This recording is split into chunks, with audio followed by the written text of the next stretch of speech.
Good afternoon from the Magic Kingdom. As you guys join, please hit the like button. That way people can find this video now and later.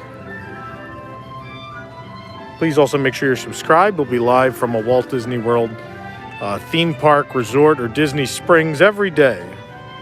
So make sure you join us for all of that. Today we're at the Magic Kingdom. We'll be doing a little bit of we'll try this history walk thing again. A lot of you seem to really like that yesterday from Disney's Hollywood Studios. We'll try it today from the Magic Kingdom, the one that started them all on October 1st, 1971. Wilderness Lodge tomorrow. We're going to do Wilderness Lodge tomorrow.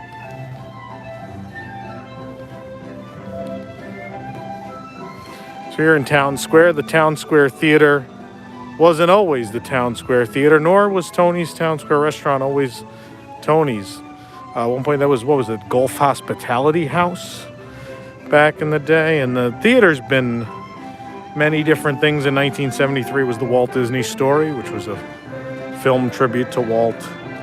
In the mid-1990s, it became the Walt Disney World 25th anniversary film. Also had a bit of a preview center at the end for Animal Kingdom during that period. And then it became Exposition Hall for the 100 Years of Magic.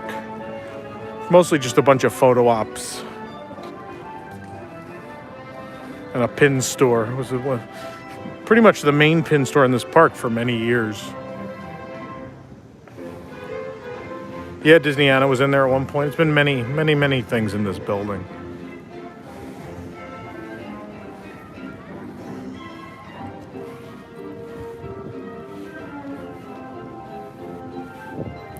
Yeah, and of course, someone mentioned it before, the statue of Roy and Minnie Mouse. Right there, Walt's brother who finished Walt Disney World for him. Of course, Walt Disney didn't live to see Disney World completed. He passed away on December 15th, 1966. After having announced this project, as well as his experimental prototype Community of Tomorrow. So Roy saw through the completion of the Magic Kingdom and some of the resorts. And then pretty much as soon as it was done, Roy passed away. Which kind of eerie, as if he finished it for his brother and was like, well, my work is done. And then luckily there were a number of people who decided Epcot needed to happen one way or the other.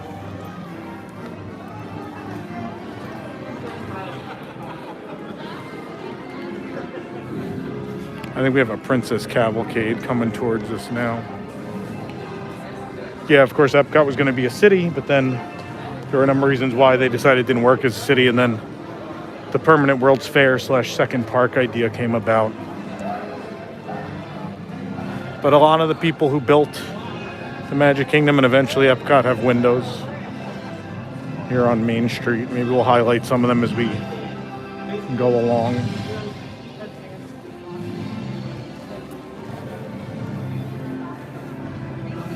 Let me walk a little more up the street.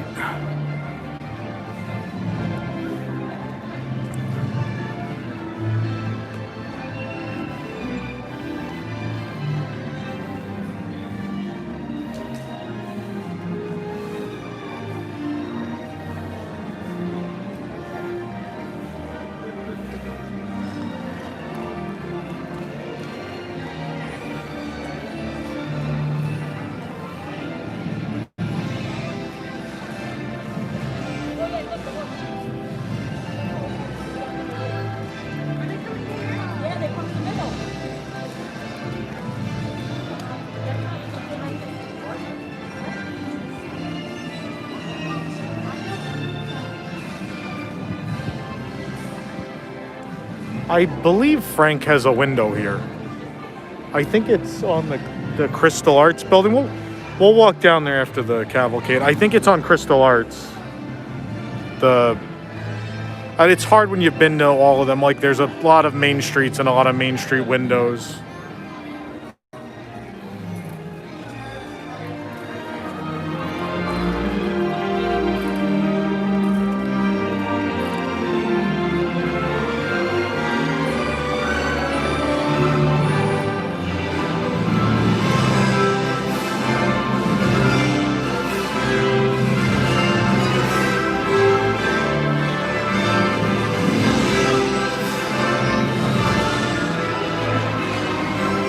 Hit that like button for Merida successfully riding the horse.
Oh, no fairy godmother today.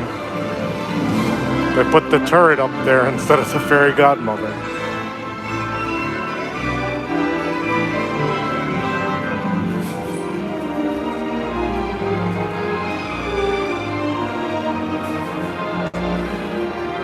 Yeah, it is a large live animal. It happens. She was completely safe. She did the right thing.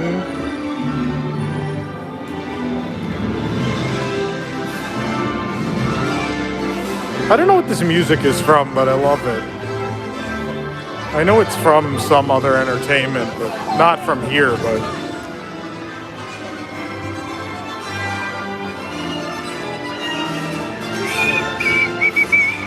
I think Frank Wells is up here, am I right? No. Is there a Frank? Oh, yeah, he is. He's at the top. I was right. I knew it was up here. I said it was on the Crystal Building.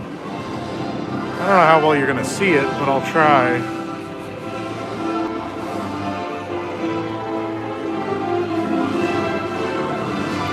The Seven Summits Expeditions, Frank Wells, president.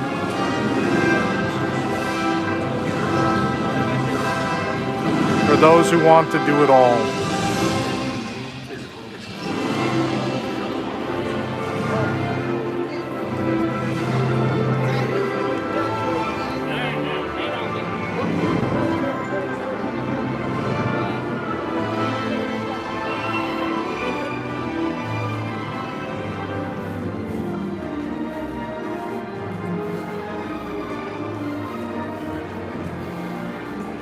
Yeah, we have added some through the years, like Al Weiss. Al Weiss is a more recent.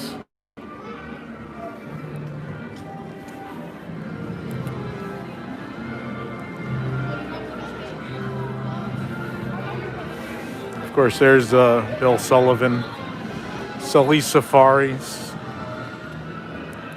Bill Sullivan, who opened every It's a Small World in existence. From the World's Fair to Disneyland all the way to the last one. He opened them all. I like to call him the godfather of operations.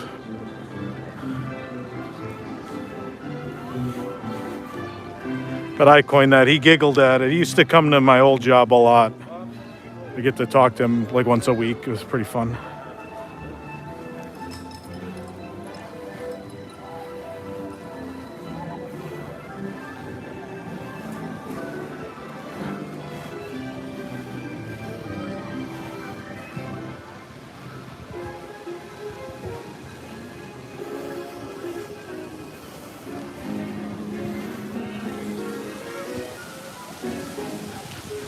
Cinderella Castle, the park icon since opening day, of course.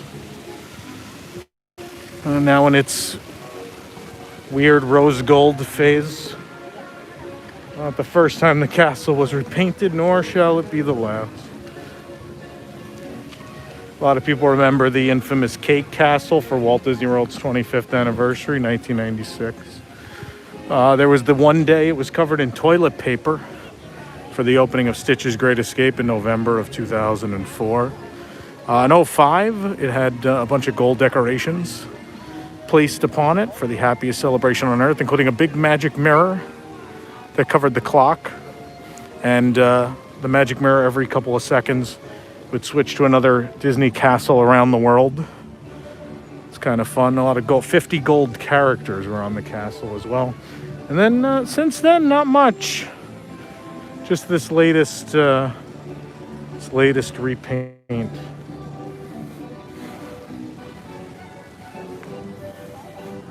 Yeah, we're approaching the 50th.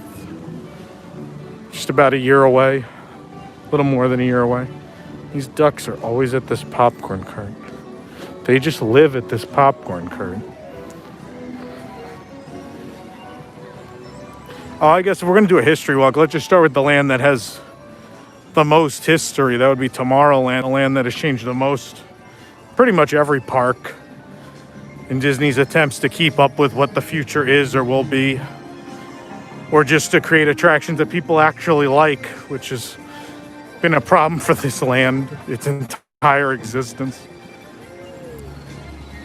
The entrance has changed a lot. In the 70s, they were too big, I don't even know what you would call them. They were these things that had waterfalls that would come out of them. The waterfalls didn't last forever, those. They would often shoot water into these pathways. Those were taken down when they did the 1994 Tomorrowland. They put these rocks up, which they were red at the time. They were painted blue a couple years ago, just to be economical, to be able to keep them for the current iteration they're working on. This is the first time they've done a Tomorrowland overhaul in the history of the parks in phases. It's usually like one big grand reveal, but this time around, they're just slowly over the course of a couple of years doing some things here and there.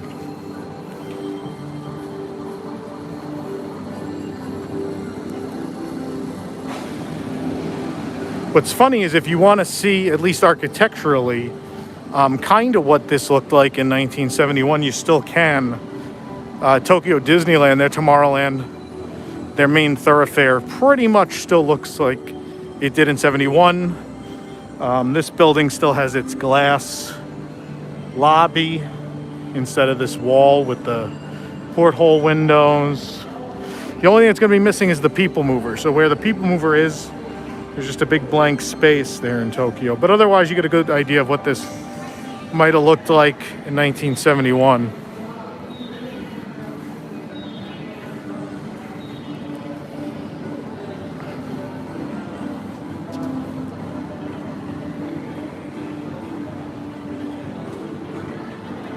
All right, of course, this space was originally the flight to the moon, and eventually became Mission to Mars.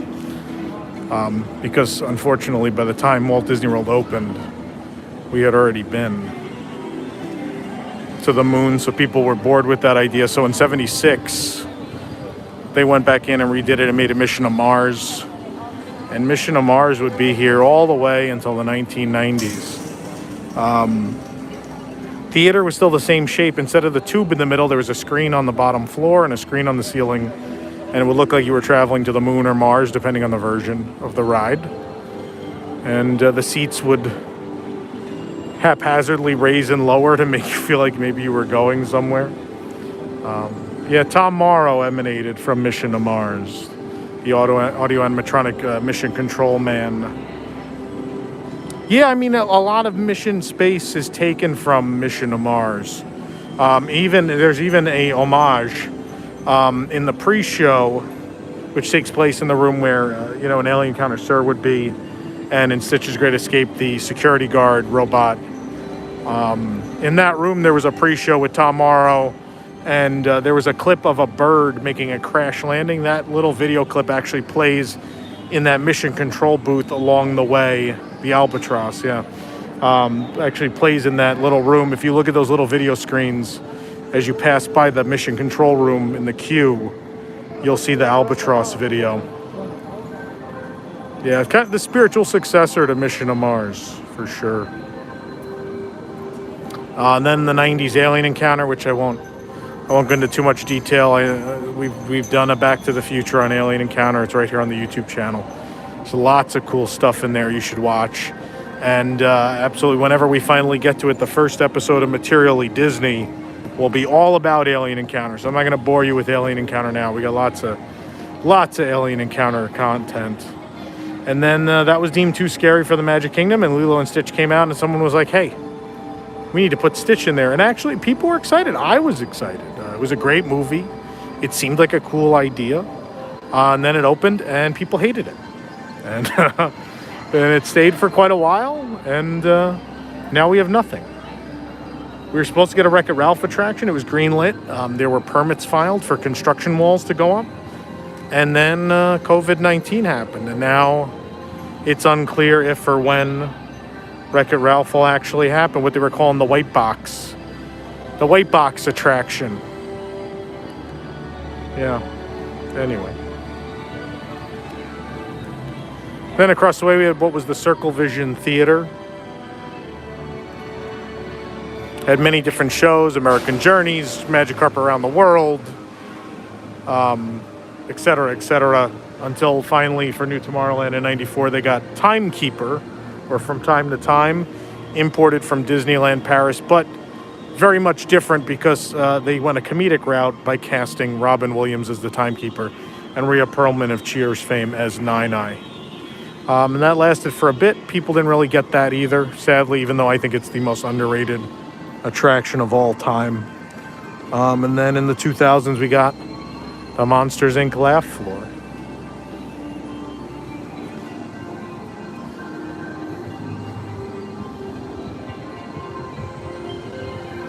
Hit that like button if you're enjoying our little history walk.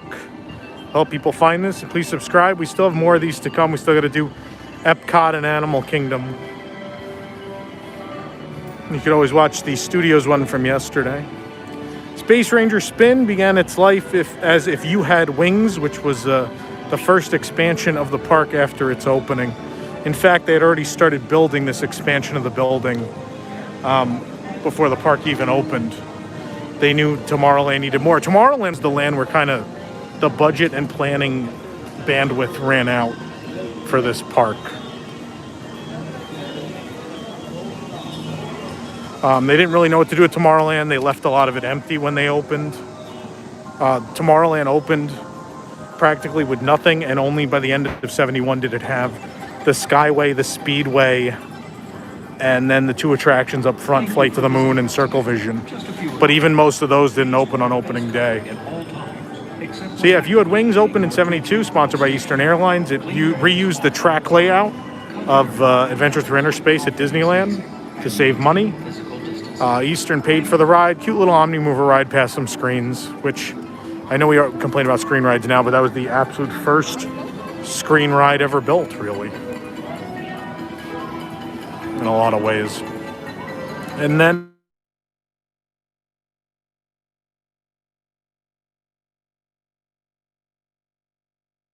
attraction called Delta Dream Flight, which I think is with Timekeeper neck and neck for the most underrated attraction ever built. Great music, really fun scenes. I think it's the only Epcot attraction to ever exist outside of Epcot. It felt like a Future World dark ride. But yet it was here in the Magic Kingdom, which I think was part of Tomorrowland's problem after Epcot Center opened.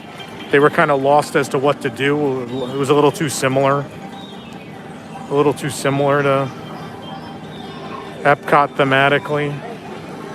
And yeah, Dream Flight lasted until Delta ended its partnership with Disney, and there was a little period where the ride was unsponsored.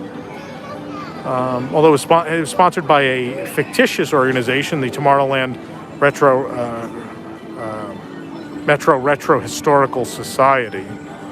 until finally Space Ranger Spin was built and opened in 1998. Still uses the same track. All these years later, that track has been in use since 1972, which is why it has as many problems as it does.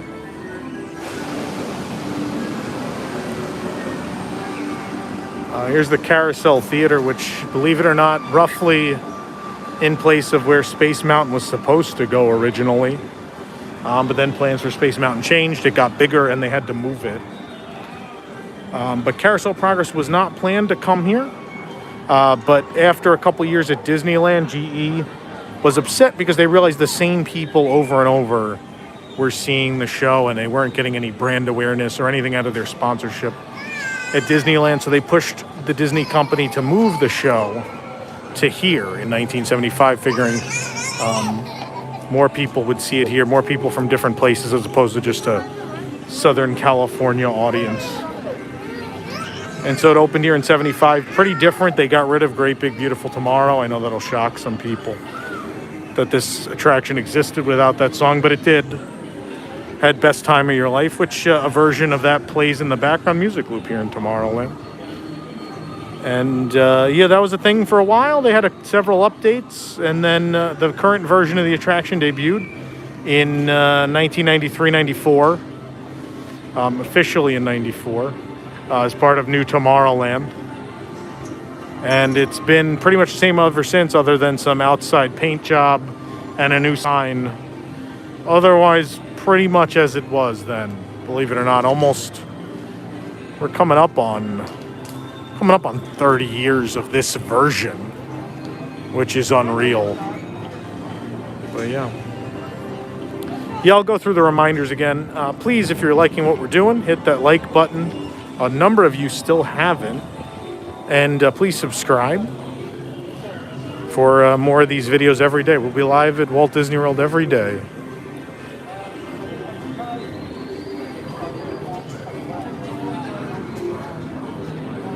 Yeah, PeopleMover still closed. You don't remember me tipped off with DCA? Oh, I do remember you. Yeah. I was at Reflections forever. So, by the way, I'm still waiting for the recordings on that too. So am I. Okay. Get that clip. We're working on it. Yeah, yeah. Have a good one. Thanks.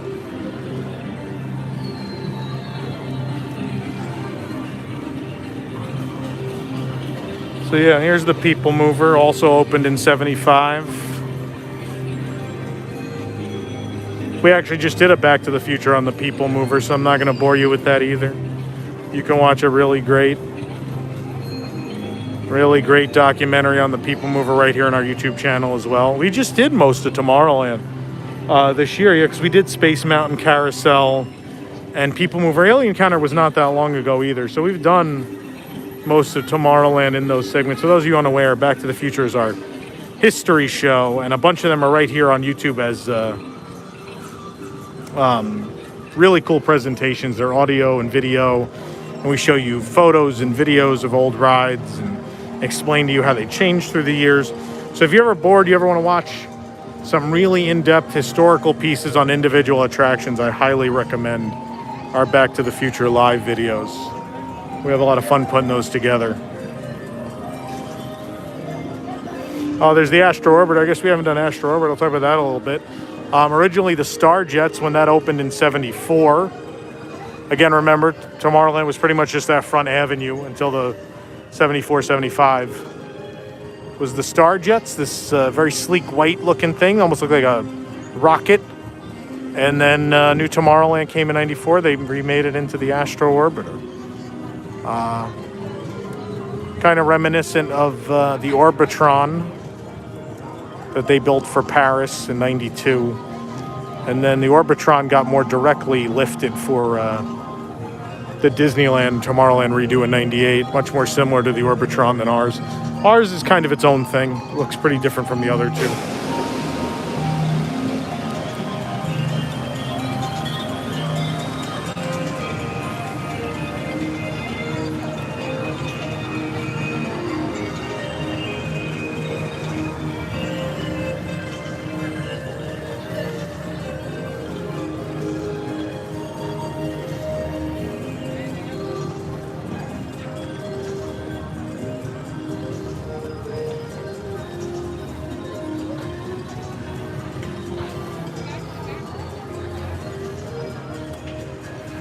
Yeah, Now Is the Time is playing right now. Former Carousel of Progress theme from 75 to 93.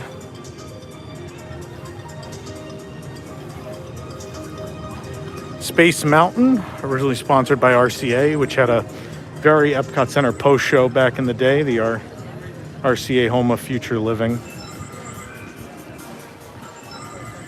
Wouldn't be the last sponsor Space would have. It would be sponsored by FedEx in the 90s. But like I just said, we just did an exhaustive history on Space Mountain, so I'm not gonna bore you guys with that. I'm sure many of you have watched it. If you haven't, it's a good excuse to go watch it. Learn all about all the different space mountains around the world. Brief history of the Skyway, yeah. Oh yeah, I mean, I don't know what else there is to say about the Skyway. This was the Skyway station, the second floor of this, where these restrooms are. And the Skyway would take you to Fantasyland. There was a little chalet-style boarding station in Fantasyland where the tangled restrooms are. And it would bring you to here. And you'd cross over the Grand Prix Raceway to where the turn would be. So you'd leave from the second level. And you go out that way past Space Mountain. This was open. It was an opening day attraction in 71. And it closed in 1999. Disneyland closed theirs in, I believe, 1994.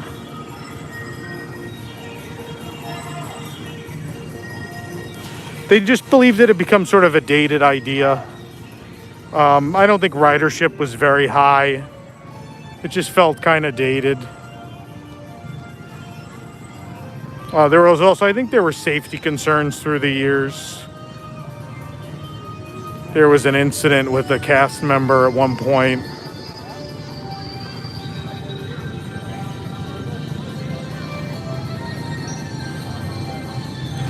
Of course, up here on the cool ship is one of the movie-used ships from Flight of the Navigator. They repainted it and threw some thrusters and stuff on it. But don't get too excited. There was a lot of them in that movie. They're pretty commonplace. I believe there's over a dozen of them in existence. In fact, we had one at my old job.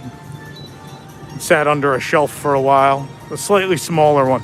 They had all different scales because before CGI was prevalent, you had to make the ships in all different scales for different shots in the film and sci-fi movies. That was one of the bigger ones. But it's honestly just a big piece of fiberglass.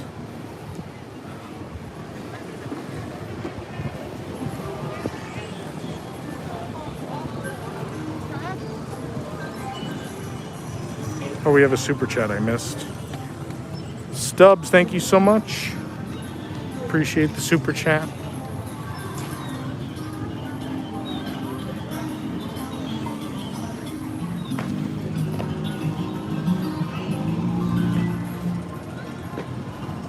For the health and safety of everyone. I'm gonna go get some AC for a moment. Whew.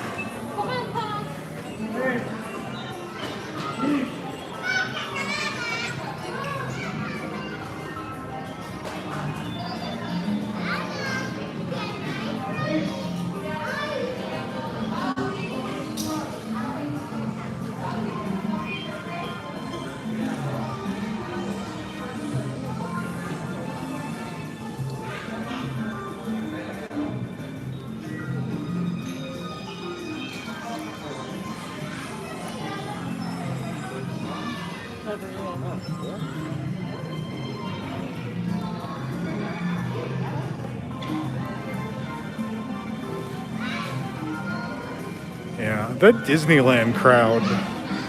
I've heard horror stories about that old Disneyland crowd. Like through the 70s, 80s, and 90s, it sounds like it was a pretty raucous crowd sometimes. There's some horror stories for sure.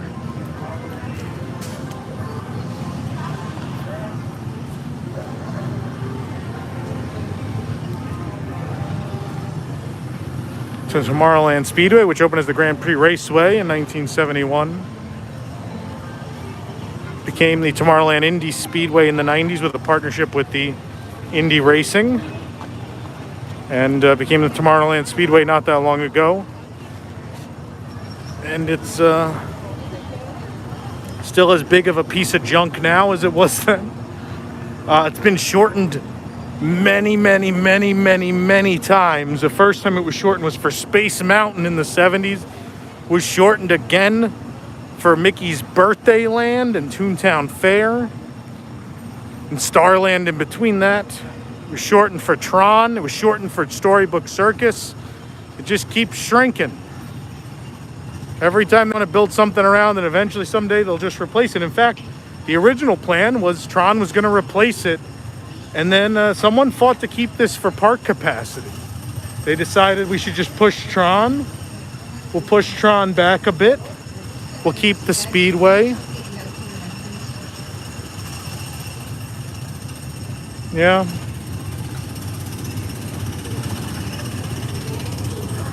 Now, what's really interesting right now is, so these are absolutely our original cars. They reskinned our original cars in the 90s for the redo. Not much, really just with fresh stickers, and they put these sort of futuristic numbers on them. But then, when Tokyo closed their speedway a couple of years ago, we imported some of their cars. Here's one of their cars now.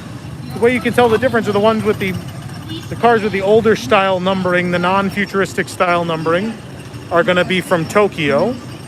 And then these with the stylized, numbers are going to be our cars. Here comes another Tokyo car right now. Yet what really blew my mind was Hong Kong built an Autopia that had electric vehicles, and we didn't take their cars. Their cars, I don't know what happened to them. We took Tokyo's cars, though.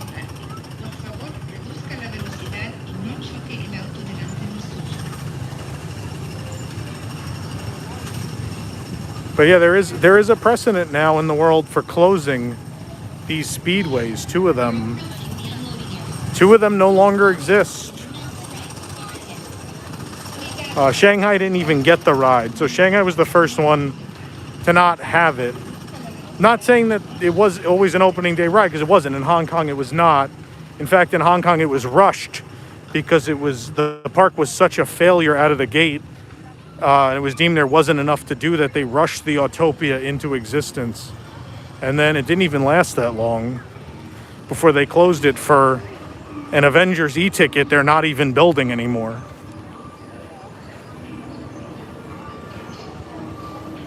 Poor Hong Kong. I love that park. It's a shame.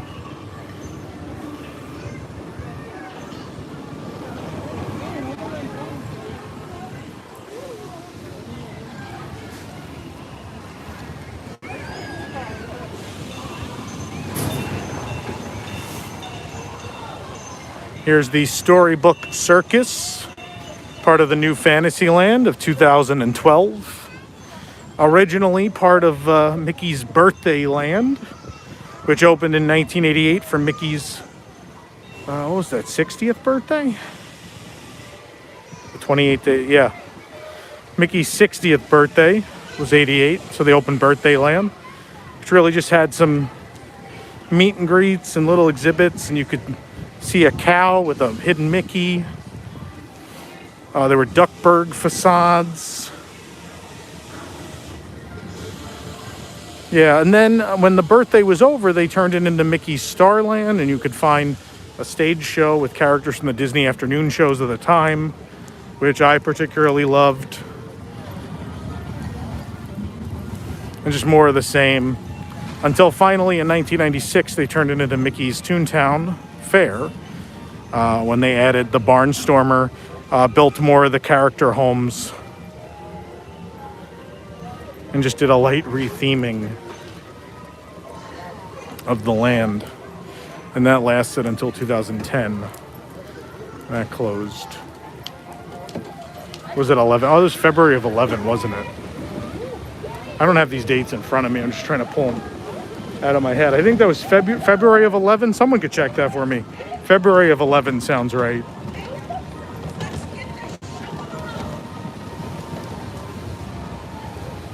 course, for the 50th anniversary of the Magic Kingdom, we're getting a new attraction, Tron Light Cycle Run, based on Tron Light Cycle Power Run.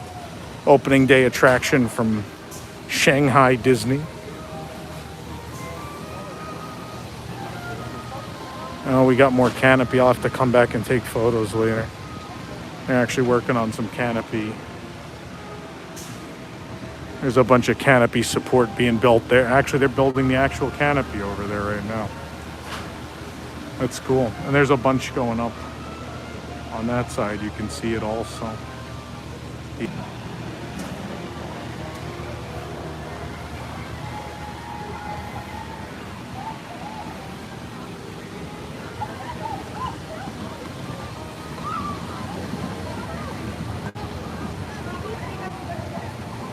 I don't think they are in any rush to retract space. They addressed all the problem spots in the 2009 refurbishment, and they haven't had any of the mechanical issues of the past since then. It's not really due for it. It's not quite time yet.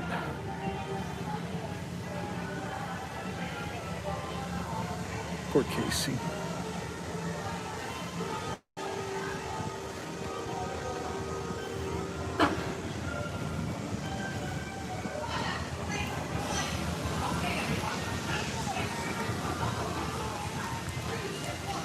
Guys, there are 657 of you watching right now and only 286 likes.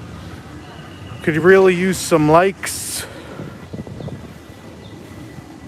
Please help us out. Also, please subscribe.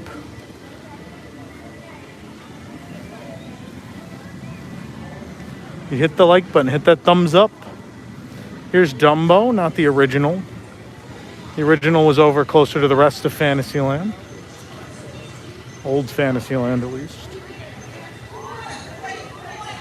Dumbo opened with the park in 71. They got a new version of it with more Dumbos in the 1990s. And then in the 2010s, it moved over here. They doubled them up to shorten the wait times. They built a playground for kids to play in while they wait. If you want to see the original Dumbo, as it was here at Walt Disney World in the 70s, you can go to Tokyo Disneyland, where it's there, completely unchanged, and it is a trip, man. It is an experience.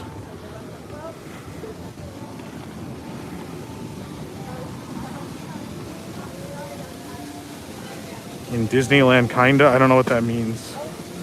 Where is Submarine Voyage? We don't have a Submarine Voyage.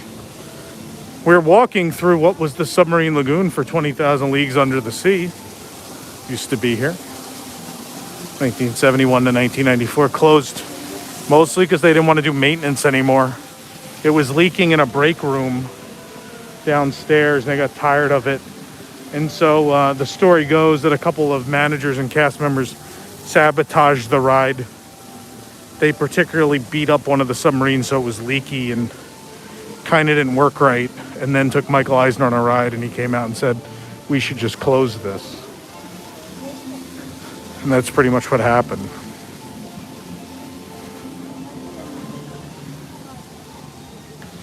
Thank you for visiting.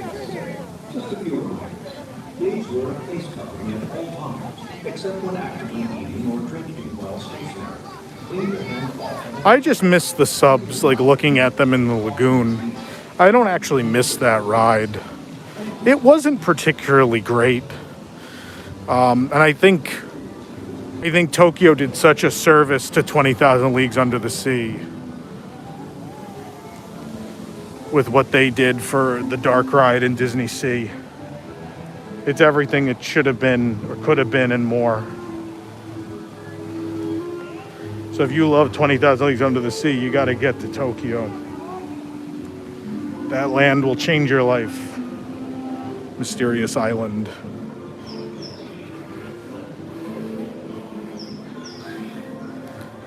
Someone's saying it's the best ride in Tokyo. It's hard to argue. There's like 4 attractions that are just always in that conversation for me, and on any given day, I would tell you it's the best ride in the world. 20,000 Leagues, Journey to the Center of the Earth, Sinbad's Storybook Voyage, Pooh's Honey Hunt would all be in that conversation for me.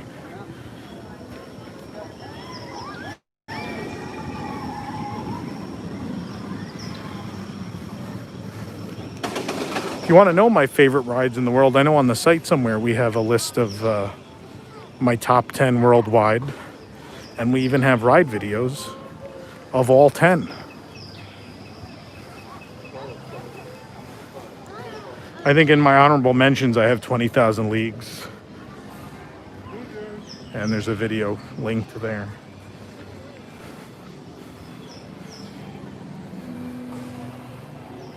Doing any more live videos this week? I'm literally doing a live video every day. Oh, and I want to remind you guys, tonight there's a very special show right here on our YouTube channel at 9 p.m. It's Party with Pete presenting Jelly Rolls Night.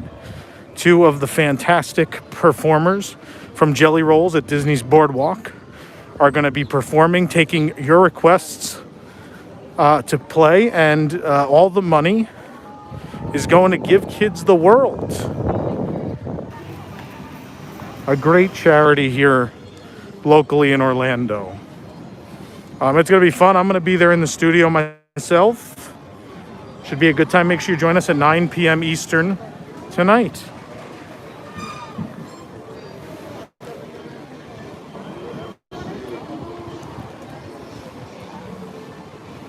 Yeah, not the first time we've worked with Give Kids the World. Usually outside of our Christmas charity event, we often do stuff with them. In fact, Reflections of Forever raised, I think we had a $5,000 total for Give Kids the World in that event. Here's the Many Adventures of Winnie the Pooh, which replaced Mr. Toad's Wild Ride, the 2-track version. Everyone will yell that it's the best version ever. Well, considering there's only 2 ever built, it's probably true. And did have the chicken coop. California did not have the chicken coop scene.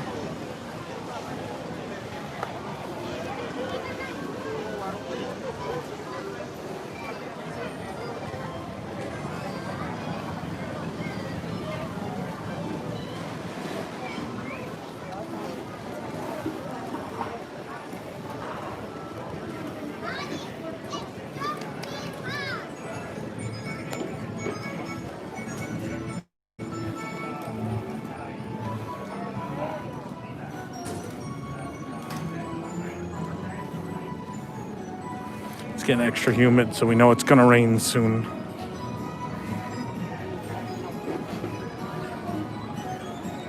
It's pretty hot. Princess Fairy Tale Hall replaced Snow White's Scary Adventures, which opened as Snow White's Scary Adventures, but then was toned down in the 90s to be less scary, so they made it Snow White's Adventures, but kids were still scared. So they changed the name back. They didn't make any changes. Again, they kept the new version they worked on. But they changed the name back as a warning to guests that it was still scary. And that attraction lasted until May of 2012. It actually opened, or actually closed on the day that Disney's Art of Animation Resort opened. Strangely enough, that was quite a day. Quite a day.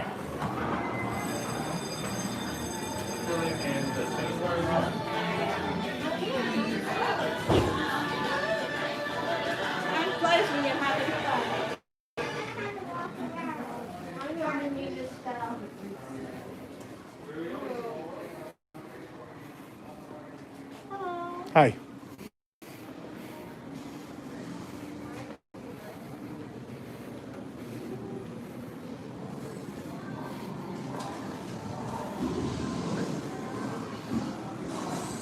$400 likes, thank you guys.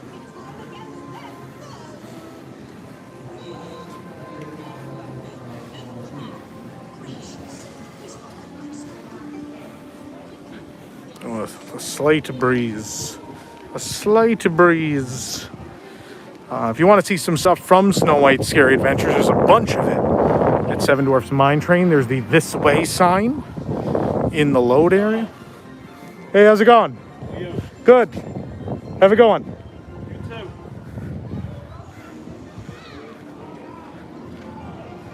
So the This Way sign in the load area. There are the buzzards at the top of the first lift hill. And you even have a bunch of the figures from the attraction in the cottage at the end. All the dwarfs but the ones that she's dancing with, and all the woodland creatures, and even the staircase they're on in the cottage are straight from that attraction. And get some more AC. Oh look, we got emerald ears. The emerald ears are here.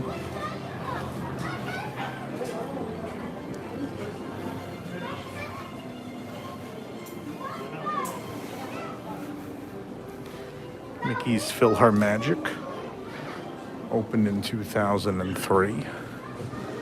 The original attraction here was the Mickey Mouse Revue, an audio animatronic musical revue featuring Disney characters playing the songs they're famous for.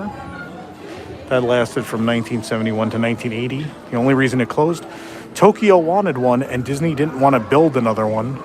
They decided they would just ship this one there. And so they shipped it to Tokyo instead of building them their own. And in place instead, several years later, we finally put something in this theater. We put Magic Journeys in from Epcot when it was done there in '86. That played into the 90s until we finally put in the much beloved Legend of the Lion King show, which was a puppet show. It was very cool. I particularly liked it, but then they closed that finally to make way for PhilharMagic. Oh, there's a cool breeze. You know it's gonna rain when you feel that cool breeze.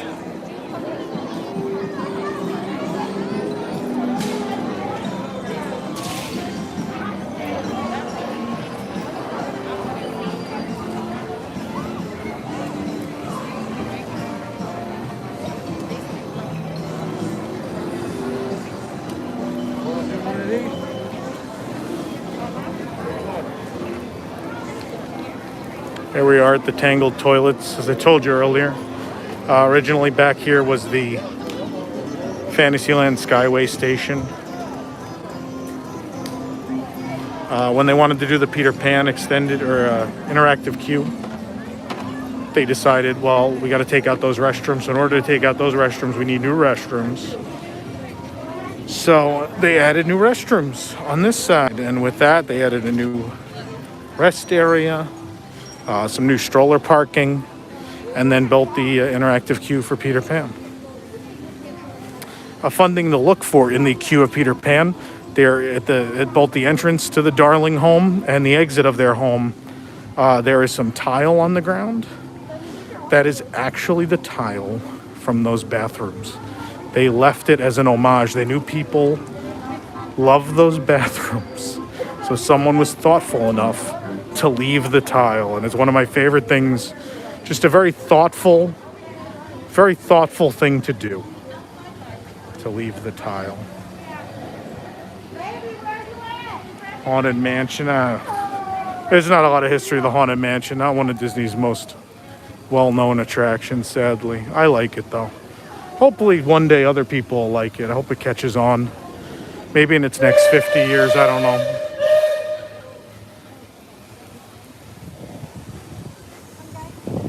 What's a Neil boat?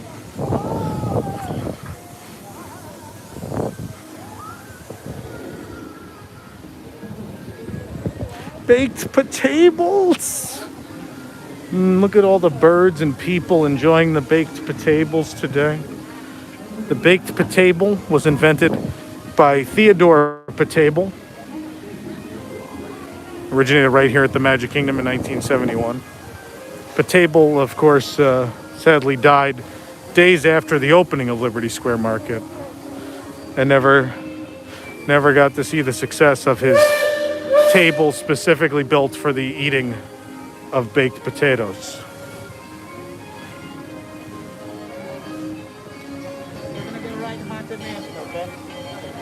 There's a super chat while I was being an idiot.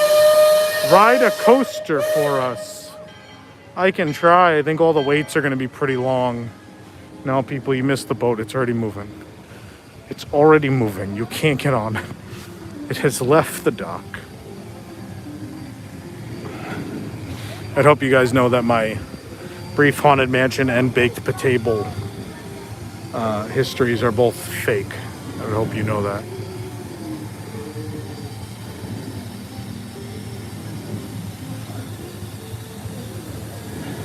Oh, here's something fun. The riverboats.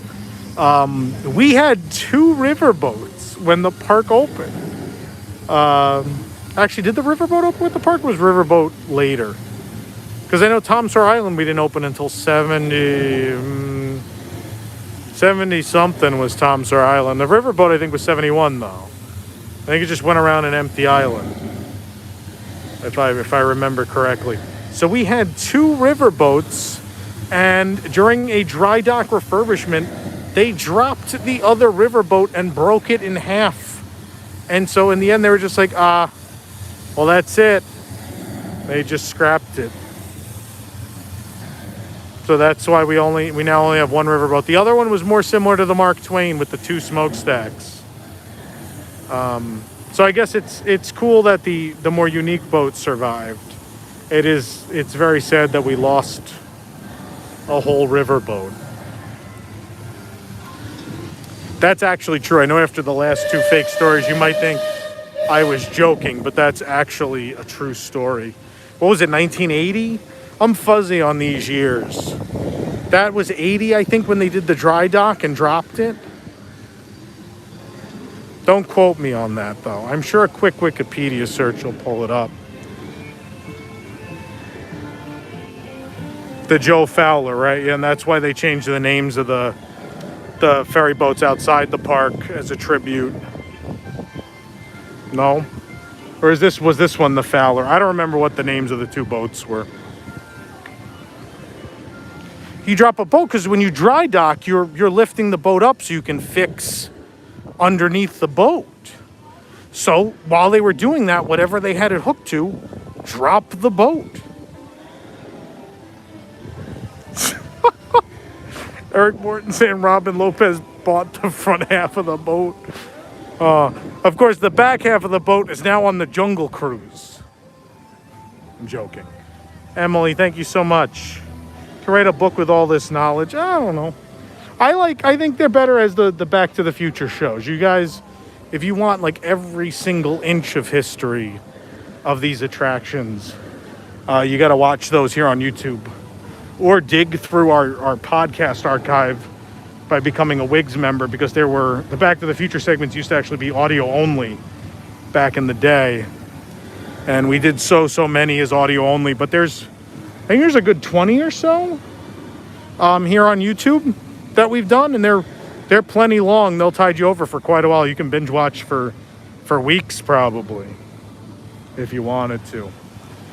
Someone talked about the Neil boats. No, they weren't Neil boats. They were keel boats. And that was the keelboat dock over there by the mansion, which is now used as Mansion Extended Queue. You can look at photos of them. They were weird. They were weird little 2-level boats. And sometimes they'd tip over, which is why we got rid of them. We, of course, also had Tom Sawyer Island open. We also had the canoes, which still exist in plenty of places. If you want to ride a canoe, you can still do that at Disneyland. And you can still do it in Tokyo.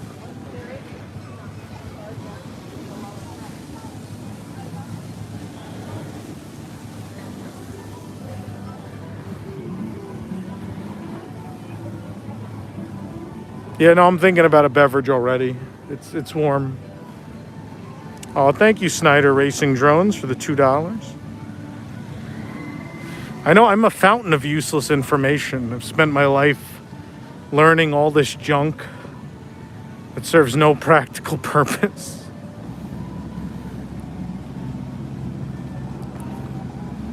Big Thunder Mountain Railroad. I have found the paintbrush before, yeah. Big Thunder Mountain Railroad began its life as an ancillary part of the Western River Expedition attraction, which would have been the Pirates of the Caribbean of Frontierland. We weren't going to get Pirates of the Caribbean because they thought the Caribbean's too close to Florida. They won't be interested in that ride here in Florida. And so we opened the park and they still weren't building Western River. And people instantaneously complained that pirates didn't exist because they saw Uncle Walt on Sunday night tell them all about Pirates of the Caribbean at Disneyland. And they showed up and it wasn't here. They're very upset. And so instead the company decided we have to build Pirates of the Caribbean. And so Mark Davis stopped working on Western River and jumped to Pirates, working on the version for here. In the countdown to the attraction, cast members here wore buttons that said the pirates are coming. There was even a pamphlet. I actually own it. I bought it in the last Van Eaton auction, not the one from this past weekend.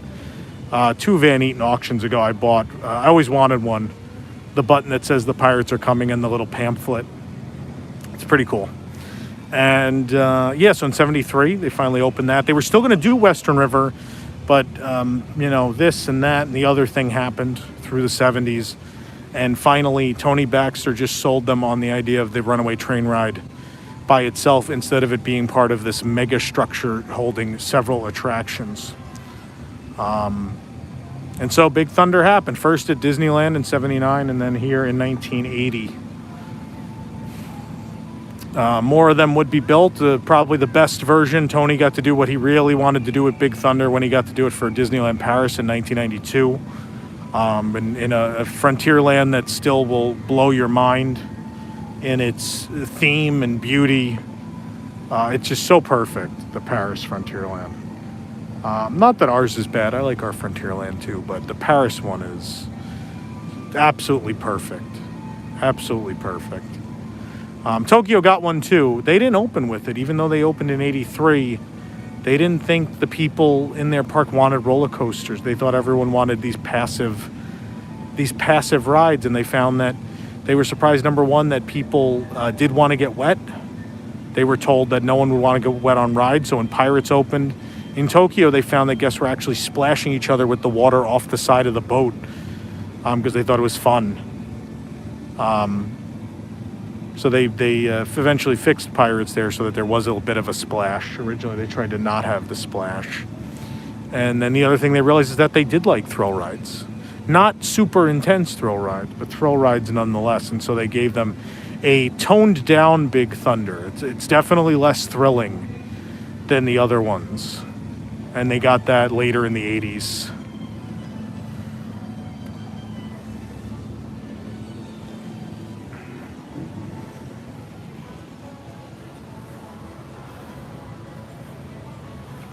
There's Big Al and Liver Lips. There they are.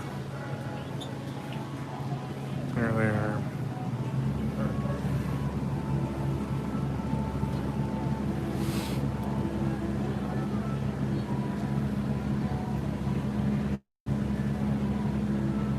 Of course, the Country Bear Jamboree, performing here at Grizzly Hall since 1971, but not necessarily this version of it.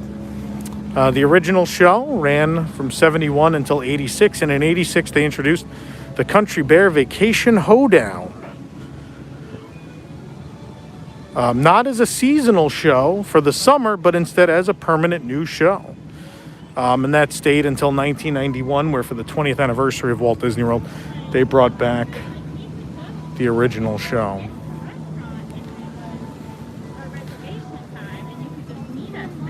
You could still see another version of the show, the Christmas special would perform during the holiday season up until the 2000s.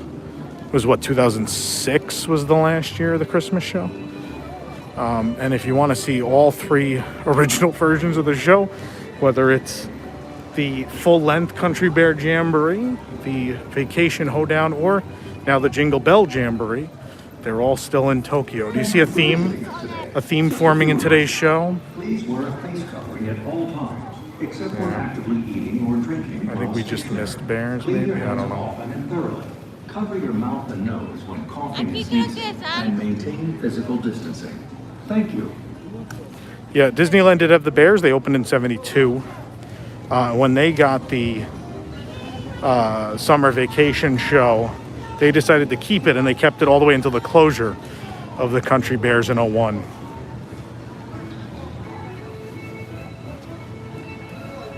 They did have 2 theaters. Tokyo has the 2 theaters also, because when Bears opened here, it's always been 1 theater.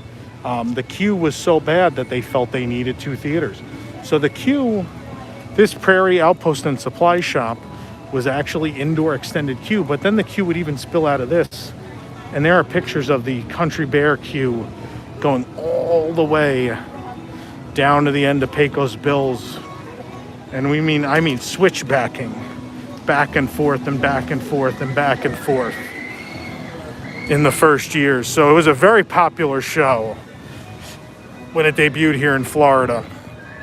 Never really worked out at Disneyland. It was tucked in the back of the park. People didn't fall in love with it for some reason. Just didn't work out.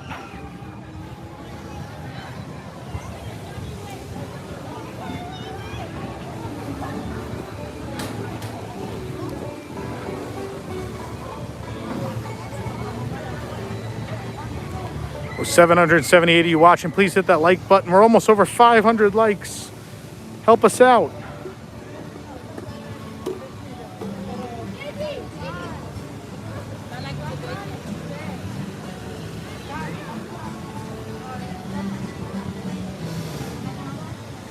Is there a cavalcade coming or canceled due to rain?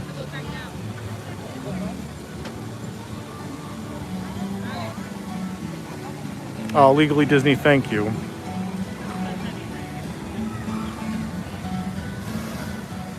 Oh no, here it comes.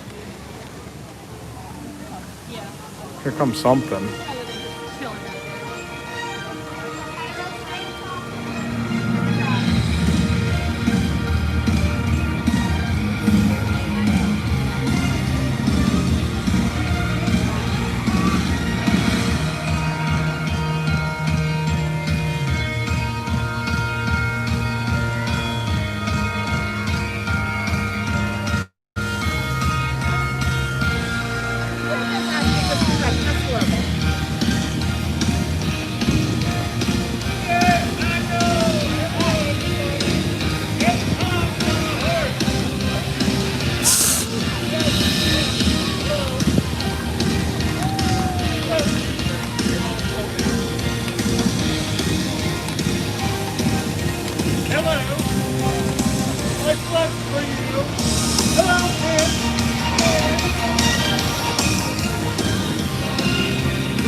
Oh my God.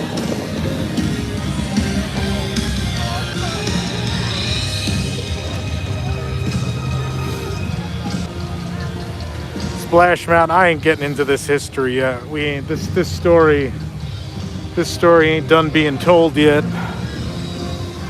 Not gonna get into that one just yet.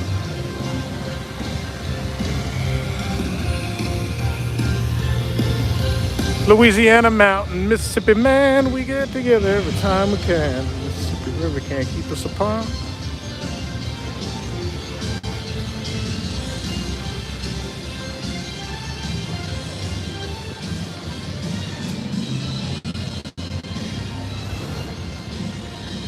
I don't know, in this age of attendance at 20% of what it used to be, I don't believe anything's happening until the construction begins. That's where I'm at.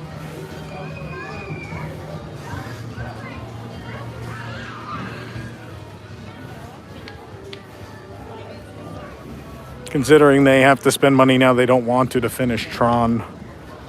and finish Guardians and finish Epcot.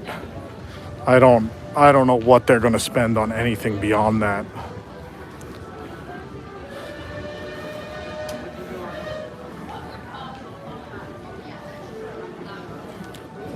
I think the Pocahontas thing is a terrible idea, honestly.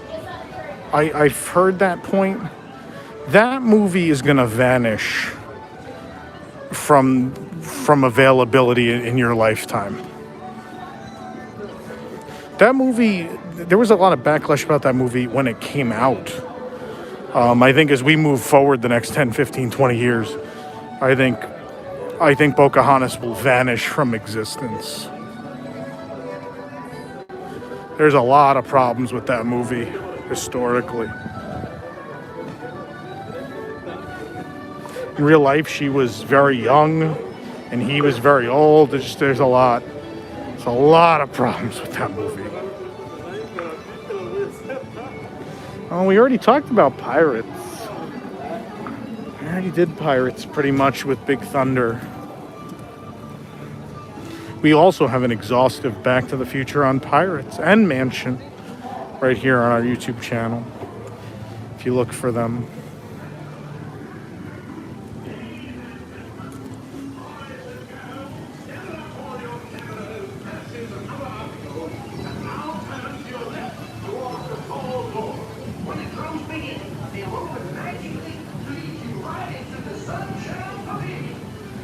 No, but the movie's going to be deemed offensive because it kind of makes a joke of the real story. So I don't foresee Pocahontas remaining visible for decades more. Should I just get a drink from this cart? No, we can go to Sunshine Tree and get a fountain soda.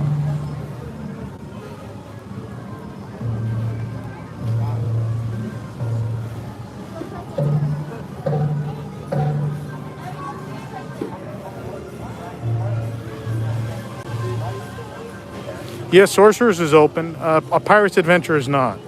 But Sorcerers of the Magic Kingdom is open.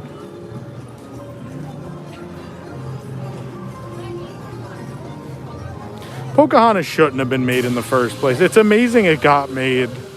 It's also amazing that they thought that was going to be the hit and not Lion King.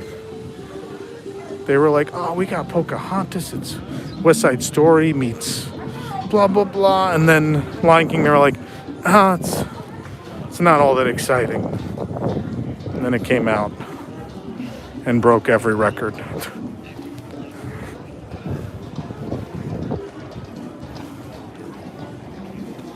You know, we're spending all this money to do a Princess and the Frog ride. I still really would like a legitimate Lion King e-ticket.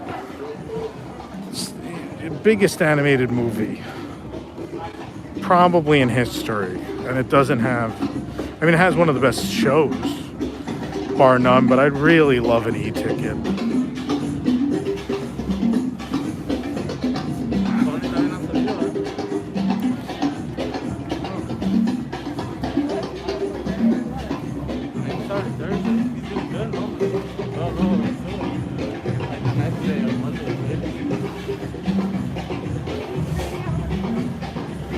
There was no one in line, and I feel like 45 people just got in line at this place.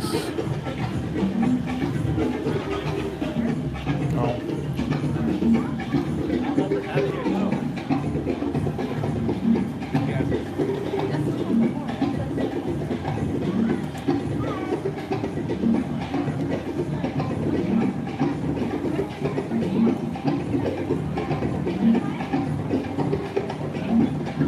I didn't realize the other side was open. It hasn't been.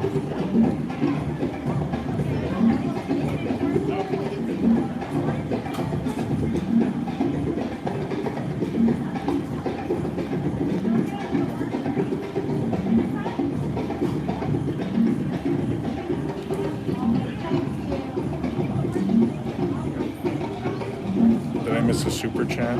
Park Hopper and Mouse, thank you. Appreciate it. Reedy Creek Dreamer, thank you so much. Hi, can I just get a Diet Coke with no ice? Diet Coke with no ice? $1.25. Debit?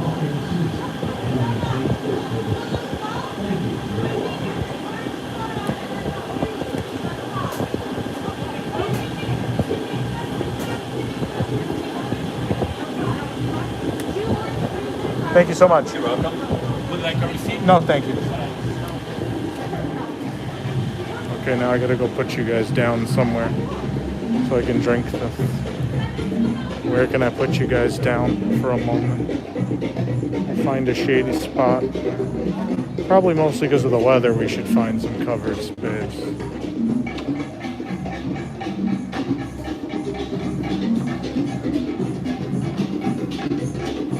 I'm just wearing one of those like blue, I don't know, the like standard blue ones, the medical masks. Everything else is uncomfortable. I feel like everything else pulls on my ears. I know a lot of people like our Public masks, but they really pull on my ears. They're not giant, but I also know that I have a giant head, so it is what it is.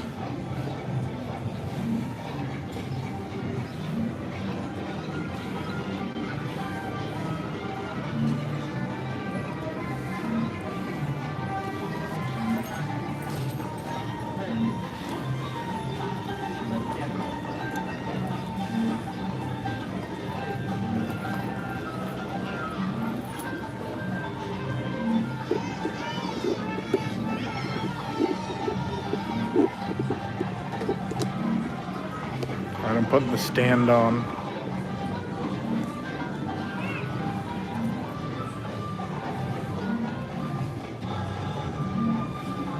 Oh, actually, this bench is open, but if Sorcerers people come by, it's a problem.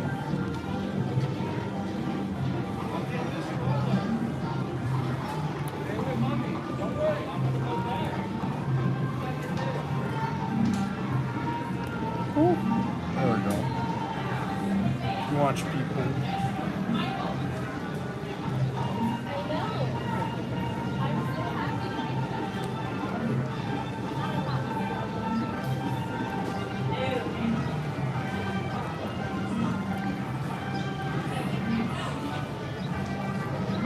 Is there an open table?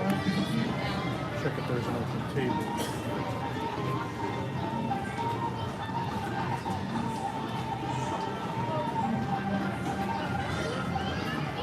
No table.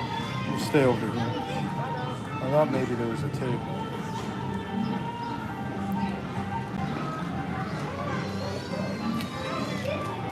I'm back.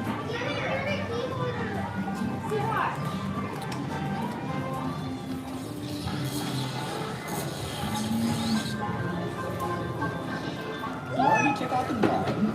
Not gonna let go. Okay, final showdown. Oh, I can't watch.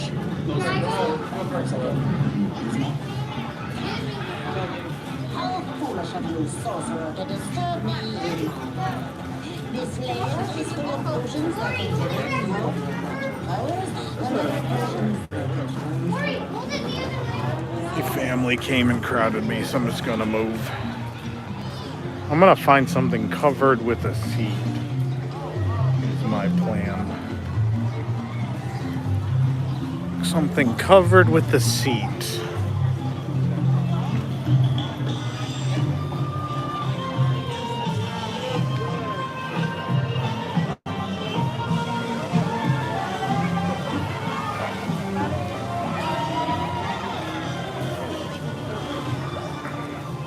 I should really get a Kakamora float today.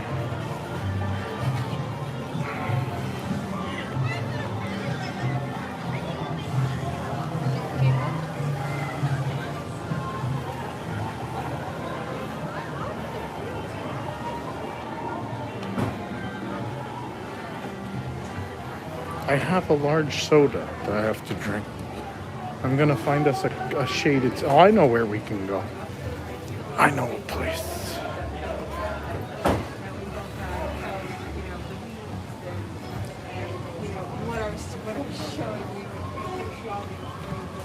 It's gonna rain any minute. Someone probably has the table, but it's worth a shot. Actually, there's no one there. There's no one there. I'm gonna hurry. I did it. I made it. All right. I'm gonna sit at the checkerboard. Oh, ow! I have my knee on it.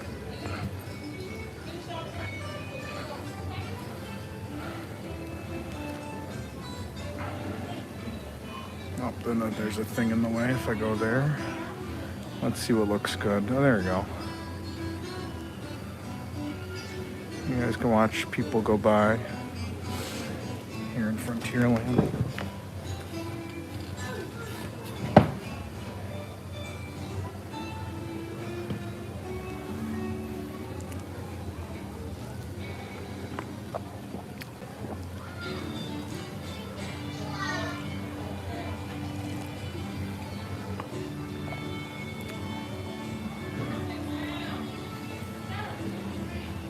Yeah, but Aunt Polly's requires me to take a boat across and then wait for a boat back to shore.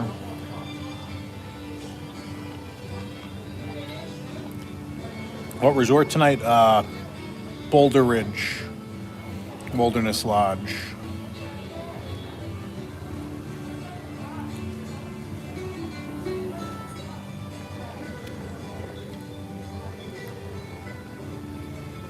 There's better than fans. If you walk up into the shooting arcade, there is actual air conditioning. So there is an ice cold breeze hitting me coming out of there. I didn't even know this until it closed. I walked up here for a minute to do something and I felt the AC and I was like, oh, this is the best spot if it's hot out. Just come sit under here.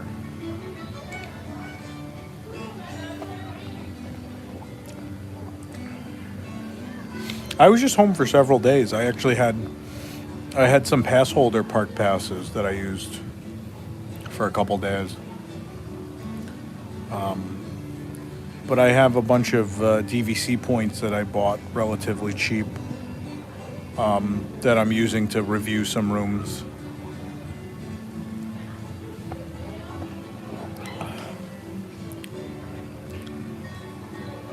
Yeah, I mean, with the points at the price I bought them, it's actually cheaper than staying at Pop.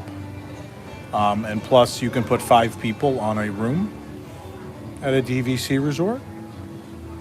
And so I can get 5 people, whatever park pass they want for however many days I'm there. I don't actually own, I'm renting points, essentially. But I usually use Jason's. Jason's home is actually Vero. Is his home resort. No, I can't recommend any sites to rent. I've had problems trying to do it through them. It's this is actually renting from someone that a friend of Jason's decided they were not coming in the next year and wanted to get rid of their points, and they sold them at a pretty low per point cost. And so we took them knowing we would use them at some point. But I've had some sticky situations with some of the rental people, so I can't really recommend it because sometimes they can leave you hanging.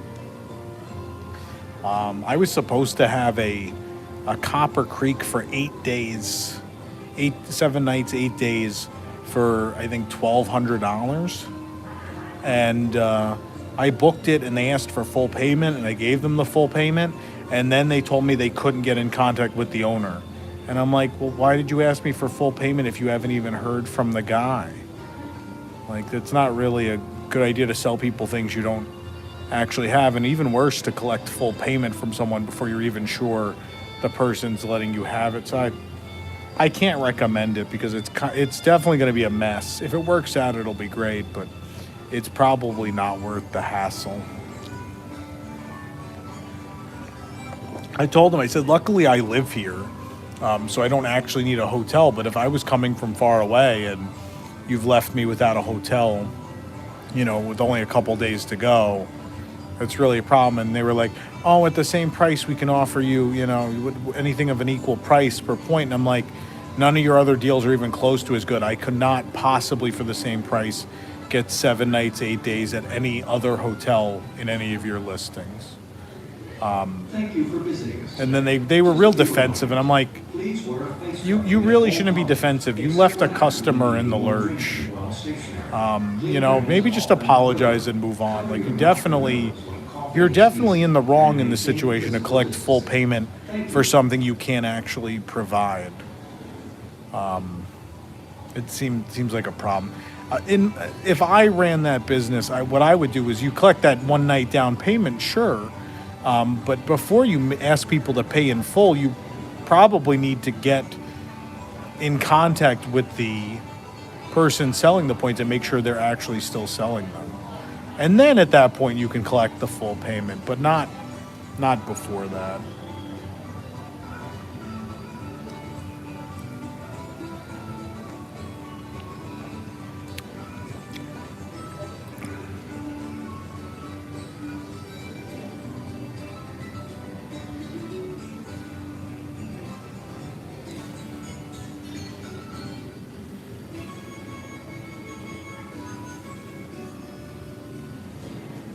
Is someone calling me a Karen? Okay.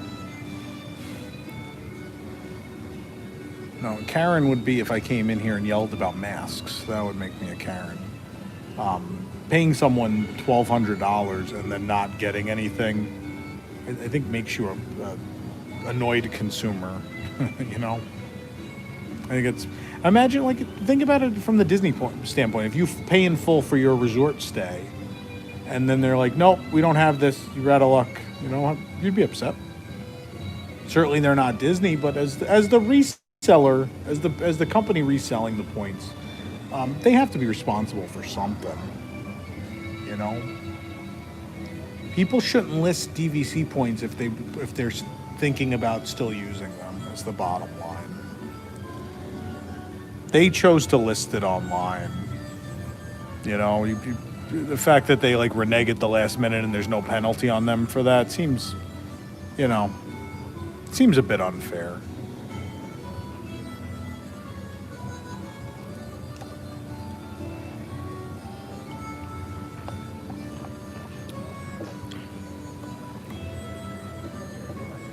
Oh yeah, we are almost at 800 viewers. That's cool.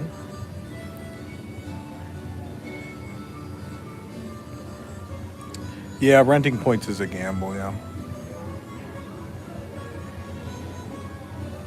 David, I think it's more the fact that it's the rental company's problem also, but it's not a nice thing that the person that put the points up, because they contacted the company and told them, oh, we're not going to use these points. We want to sell them. Here are the dates, blah, blah, blah. So they know that their stay is listed for sale on a website. And so if they think they're going to use them, they should really have them removed. You know, they know they had them listed. I just think it's not a very thoughtful thing to do.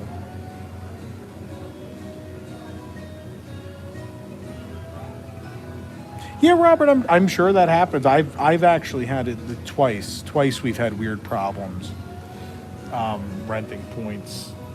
I forget what the other one was. It was a while ago, but I don't know if it was when we did the Grand Villa at Bay Lake, or I forget what we did.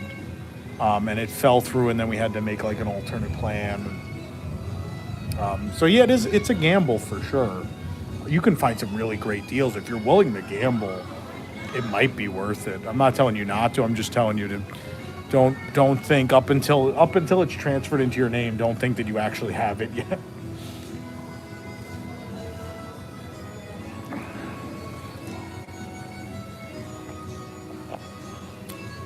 Can I grab you a Dole Whip? I don't know how I'd get it to you.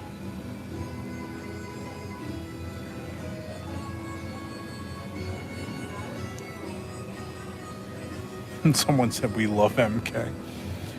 Main Street. Tomorrowland. Frontierland. Adventureland. Main Street.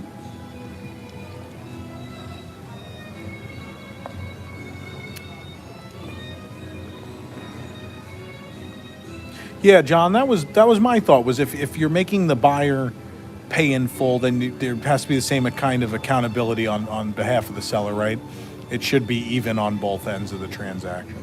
That was exactly my thought. That's what I said to them.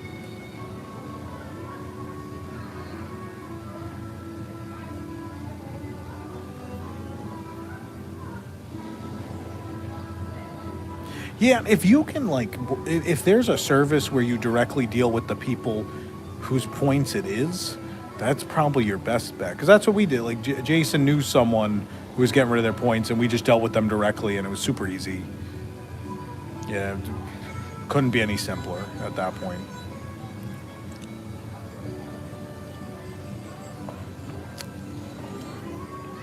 When was your first trip to Walt Disney World? December of '88, I believe. The railroad will be open for the 50th, yeah. I believe that. I think so.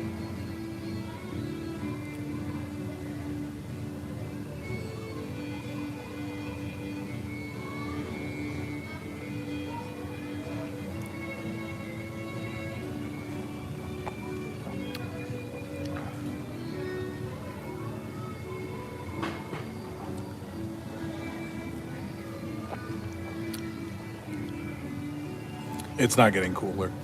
It really doesn't. Through August, you don't feel it cool down. It's like second half of September, if you're lucky. Really in October. Once you get into like the second or third week of October, it should cool down. But we still have a lot of summer left. Essentially, we're not even close to through summer, basically.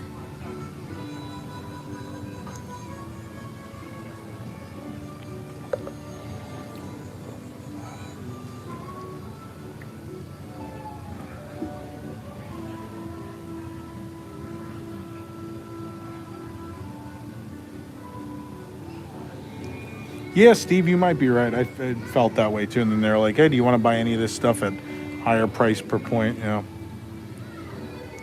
Do you watch all the programs on your channel that air? No. I don't have time. I don't have time to. I try. I'll watch Park Center. I probably am able to watch Park Center once a month, if not twice.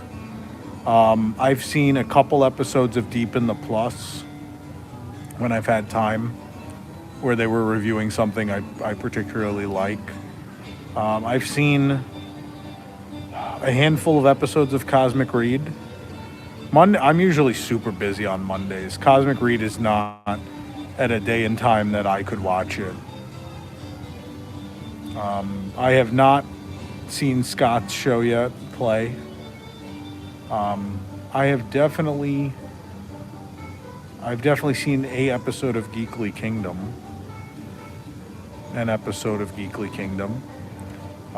Again, Saturdays at 5 is not a good time for me either. Yeah, I mean, it's hard. I mean, I can tell you, I don't think anyone who, runs a website or a YouTube network or whatever, I don't think they watch everything they produce. I don't know how you'd have time with everything that you have to produce. It's I don't imagine that the people on the other shows watch all the other shows either. I just think it's you got to have a life at some point too, right? Between how many commitments a lot of us have and trying to spend time with people in our family, I think it'd be pretty hard to watch every show. I don't think, honestly, I would expect that all of our viewers watch every show either. I would think you guys have 2 or 3 that you really enjoy. I mean, if you do watch all of them, that's great. I don't know where you find the time, but I appreciate that. But I assume many of you have like 2 or 3 that you really like and you watch every week. And maybe there's some other ones that you catch not every week, but every so often.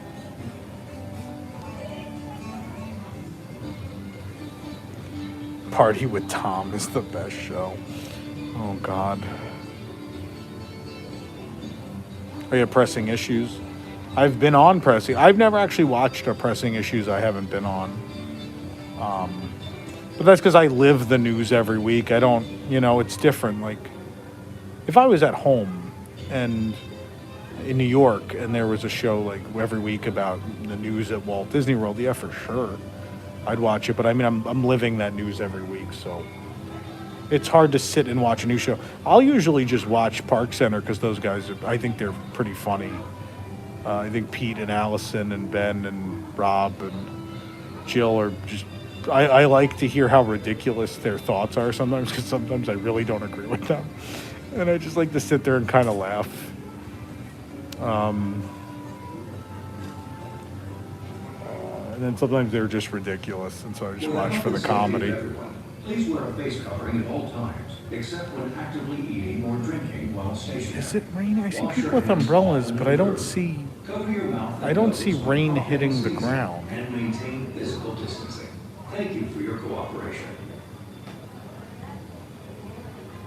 There's like a handful of people with umbrellas. No, it's clearly not. There's plenty of people just walking, leisurely walking. It's ghost rain. It's like the stormtroopers on Rise yesterday. They felt a drop.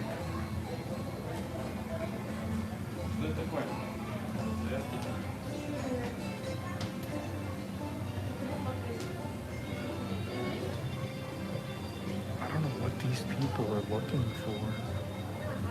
Oh, Sorcerers. Yeah, she found. There it is. They were looking for a good 15 minutes. They came through here like 10, 15 minutes ago with the map, and they couldn't find it. And now they came back up here and found it. That one, I guess, is in a weird spot. All right, I'm gonna take the handle off. We're gonna go back out. We're gonna go back out there.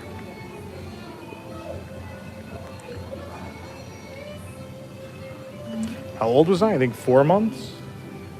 I was 4 months old, I think.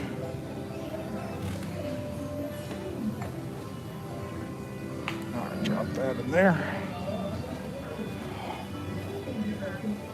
Does anyone have the time? Because I can't actually check the time on this while I stream, strangely enough. Someone has a jacket on. It is a very, very light rain right now. That is wacky. It's so light that it almost just feels like humidity. But every once in a while you can feel a very, very light drop.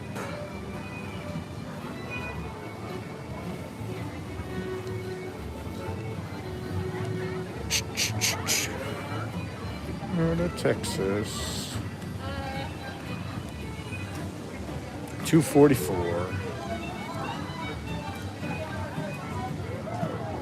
Now let's go talk about Adventureland. We didn't really do Adventureland. I feel like it's finally gonna rain. Now that I stood up and walked away, it's gonna rain.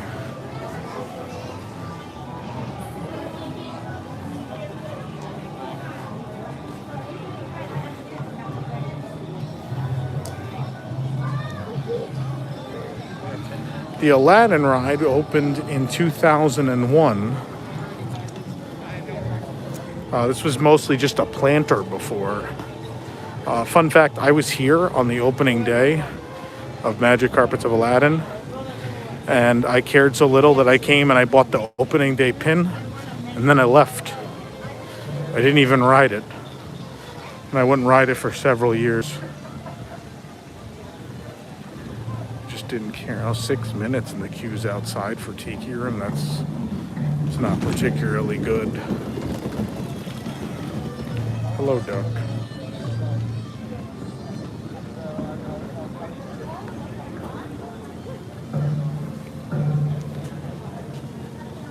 Oh, it's coming. I'm gonna get my umbrella out. One moment. Grab my umbrella.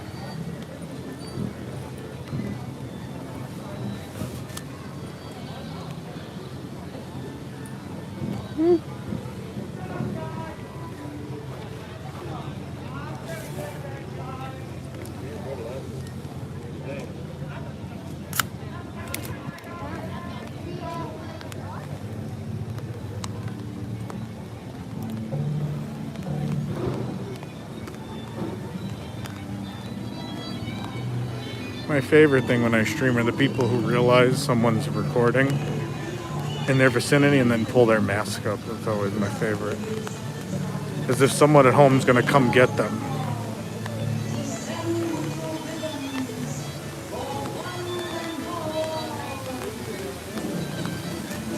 I didn't hate Under New Management. Like, I love the original show, don't get me wrong.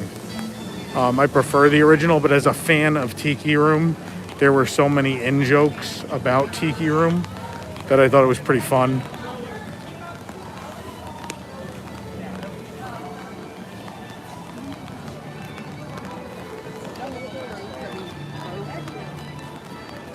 We talked about this on one of the live streams, but I'll do it again for the sake of people who aren't. Oh, Pirates is down. People are just waiting in line outside. Oh, no, it's not. Yeah, it is. It's just the queue is full, though. Wow. Tortuga Tavern was originally El Pirata y el Perico, the Pirate and the Parrot, and changed when they... it actually wasn't even the same time they redid the ride. It was later. It was just a later change to theme it kind of to the movies, the movie series. And if we travel inside here, I'm going to take you guys to see the sign. I don't know, actually, I think there's a family sitting under the sign. I'll try to get us as close to the sign as we can. I'll give it a shot. I think they're literally sitting right under it. I'll try to maneuver around them. Let's see if I can do this.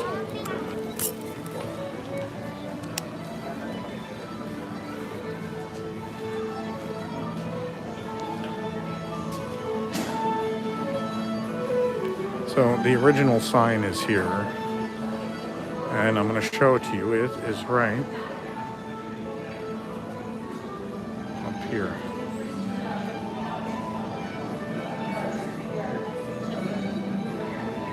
There's the sign that used to be outside for El Pirata y el Perico, the Pirate and the Parrot.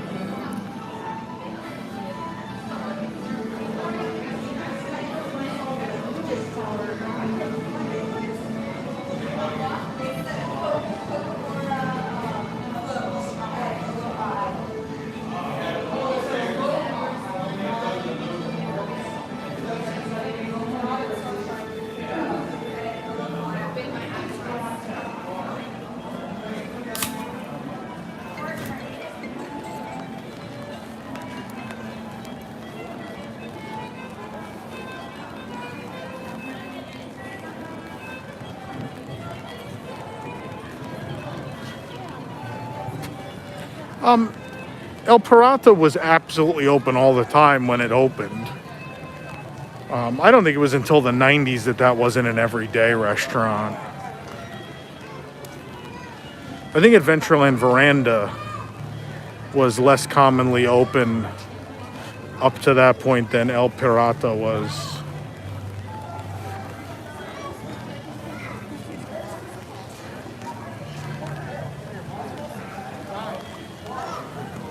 I know it was a joke. I'm just telling you how wrong you are.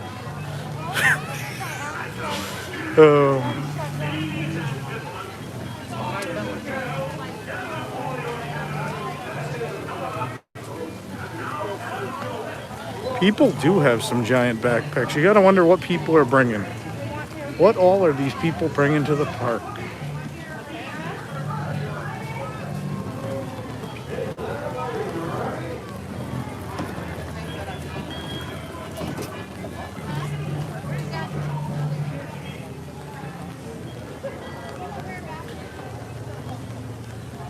Almost 800 viewers.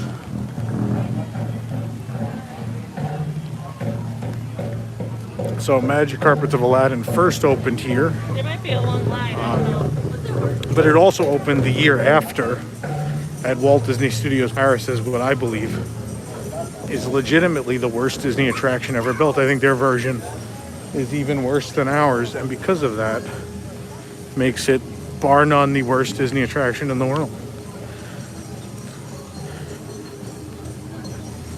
And then they did build one more. Tokyo actually built one. And I mean, it's still a spinner, and it still has all this tile work of the characters, and there's a second level like viewing platform, and it's just very pretty.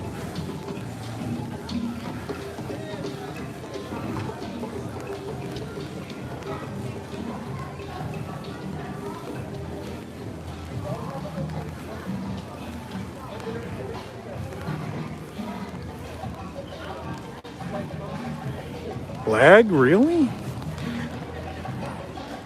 It says I have full service. Might just be YouTube being weird.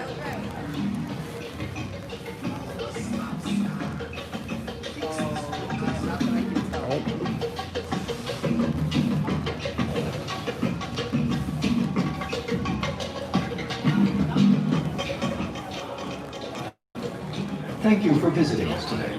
Just a few reminders. Please wear a face covering at all I don't agree with that. Anything that doesn't fit in your pocket. My umbrella doesn't fit in my pocket. Clean your hands often. My stabilizer doesn't fit in my pocket. I have, I think, a reasonably sized backpack with a phone charger, my umbrella, the gimbal.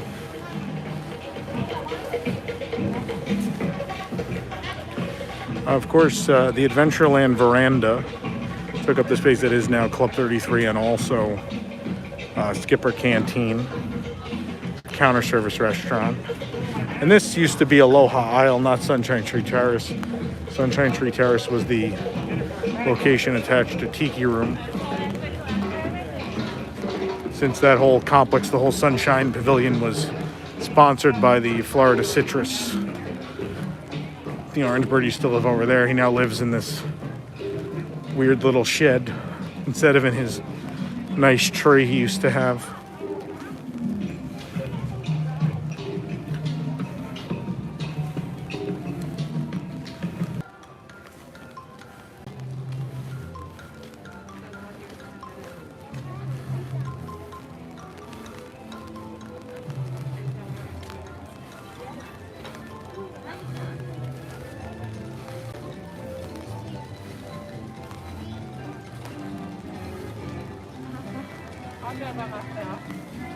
Uh-oh, a duck is out of the duck enclosure. He's escaped.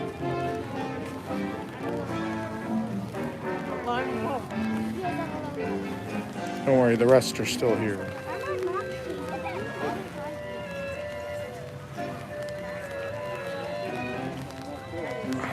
We gotta get a picture over here by Walt.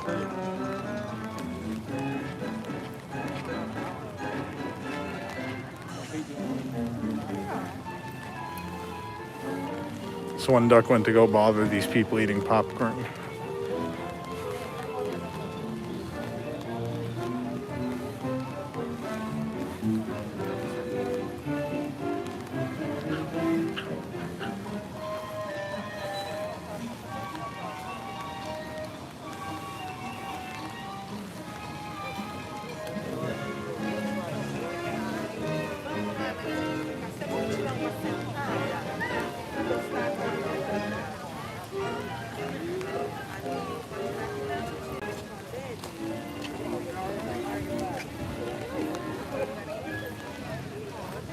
Crystal Palace tidbits? Oh, I don't even really know what to say about Crystal Palace. At Crystal Palace, lunch starts at 11 a.m. or dinner starts at 11 a.m. technically. I don't know what else to say. Design-wise, they were looking for something that thematically bridged the gap between Adventureland and Main Street, and I think Crystal Palace does very well.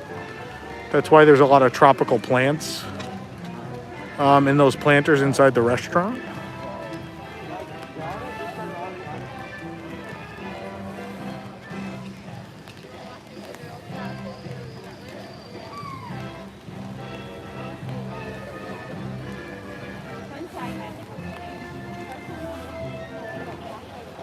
What do Club 33s offer? It's actually a really good deal if you come a lot. So I think it's 40,000 to join now. It's not easy to join though. They have to want you. You have to be like approved, which is why I don't. Why I can't. It's 40,000 to join, and I think annually it's It keeps going up. I don't know if it's still $15,000 a year or not. But a family of 4 gets 4 premier passports. You get 50 one-day tickets. You have pretty much unlimited fast pass in any park when that exists. Currently, they can park hop. They have to go check in with them at like the desk at each location to do it, but they can park hop. You have 50 one-day tickets. They get a couple of VIP tours a year as well, which those cost a couple grand. So in the end, it really, after you buy in, the annual fee evens out nicely. If all those things make sense to you. You also, have an exclusive place to hang out and have drinks and food beyond that. But I think it's a good deal if you come a lot. If you can afford it and you come a lot, it's a lot of bang for your buck there. Be able to go where you want, typically go on anything when you want to go on it.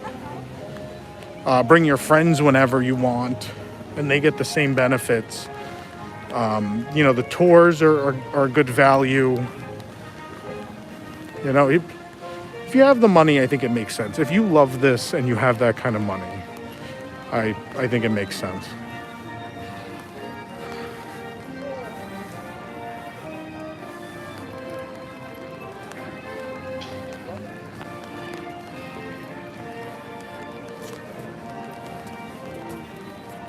I don't think we're doing super chats tonight, Tyler. I wouldn't advertise that. I don't think we're doing that because YouTube would take a bunch of the money from the charity. So don't tell people that. Yeah, donations, well, they'll explain it tonight during the show.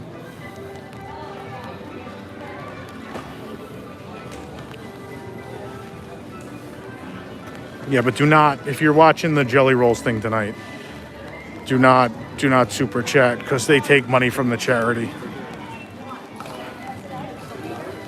I've never been up to the Castle Suite. I've been to the Disneyland Dream Suite. I've never been in this one.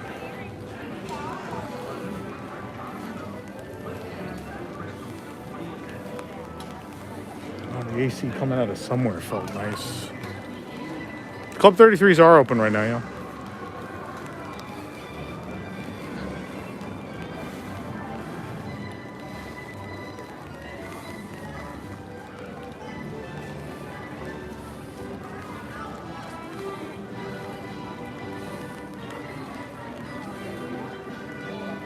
Of course, no one threw a press event like Charlie Ridgway. Charlie Ridgway, public relations extraordinaire.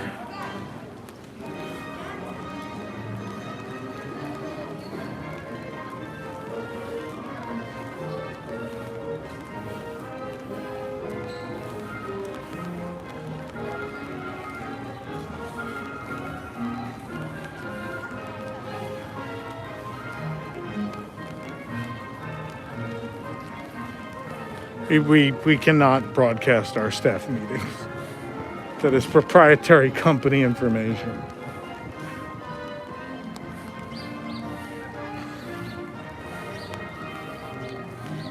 Windows are down here.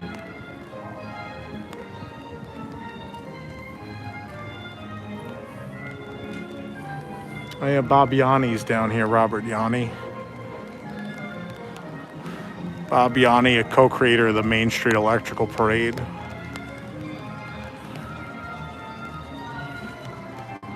Disney composer Buddy Baker has a window here. There's our good friend Ron Logan, Main Street Music Company, Ron Logan, conductor.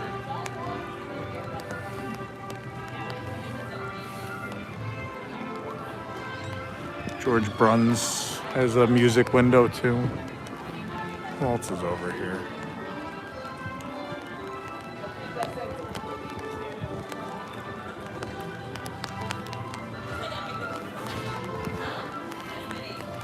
Yeah, it's a a blessing in life to say you know some people who have Main Street windows, right? It's a pretty prestigious thing. Not everyone gets one. You've really got to change the landscape of this company and contribute something very special, especially now and later. If you weren't one of the original windows, it's incredibly hard to get one later, I think. The Roy Disney window up at the top there.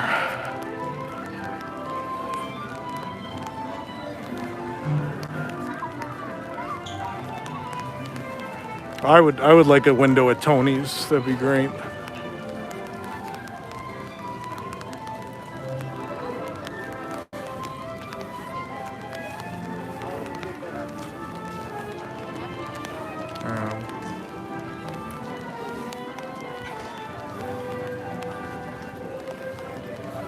You think George Lucas should have a window? Maybe Lucas should just have like a Galaxy's Edge window, though. For the health and safety of everyone, please wear a face covering at all times, except when Mary Poppins isn't a real person. How can a fake person get a window? cover your mouth and nose when coughing and sneezing, and maintain physical distancing. Thank you for your cooperation. What other? There's got to be some other people with good stories up here. Oh, here you go. Here's Buena Vista Magic Lantern Slides, which has a bunch of great Imagineer illusionists, Yale Gracie and Wathel Rogers, of course, most well known for their work on Mansion. Ken O'Brien and Bud Martin are on there too.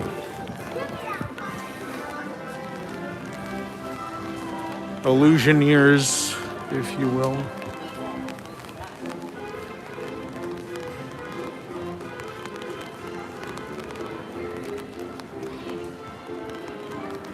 Trying to read who's up there.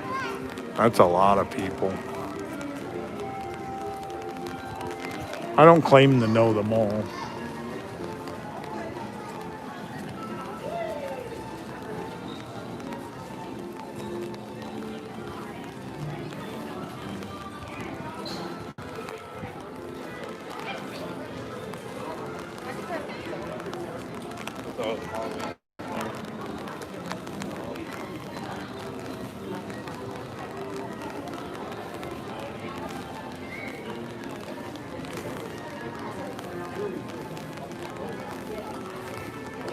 You think like the guys who helped build this park all like joke with each other like, oh, you got a side street window, you're not important.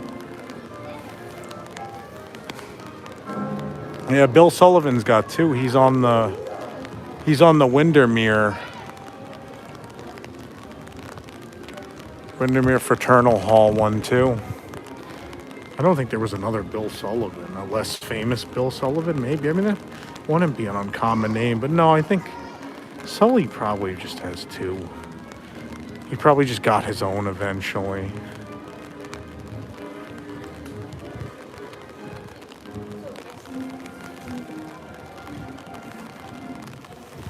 There's Elias Disney.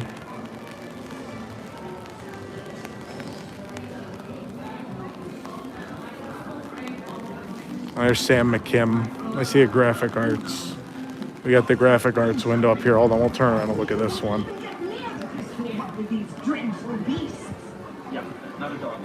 Oh, the umbrella's in the way. Who else is on there? I see Sam McKim. I actually don't know the other guys. Sam McKim, I mean, obviously, so much famous concept art came from Sam McKim. Jack Lindquist over there.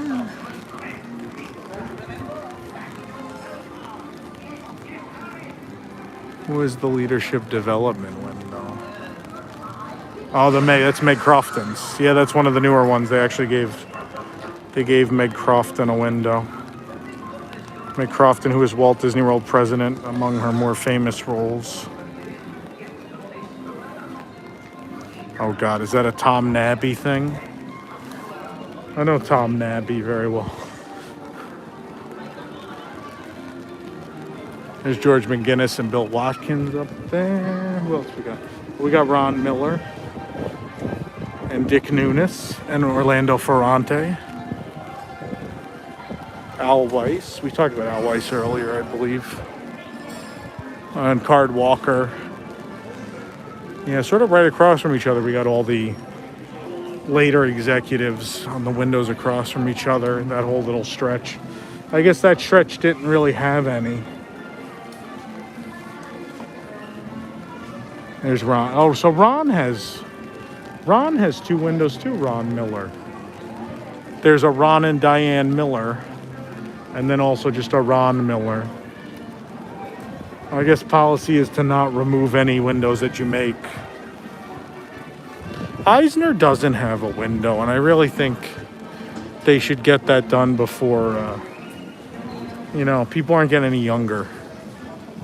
I think he should have one, especially he should have Paris, most definitely. Does he not have one in Paris?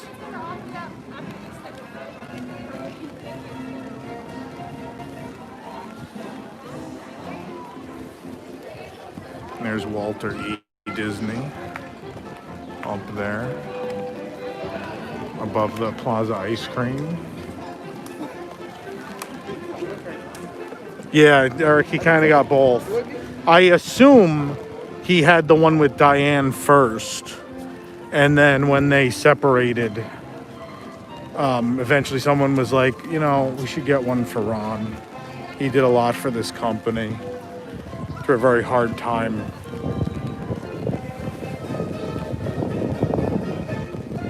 Someone should do a Main Street window book. That'd be great. Who's on this hotel? I can't see the names on here.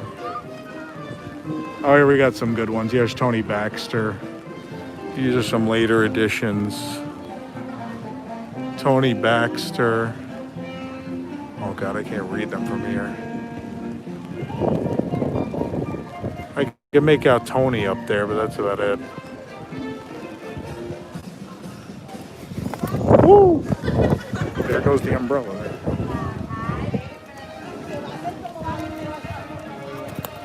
Oh.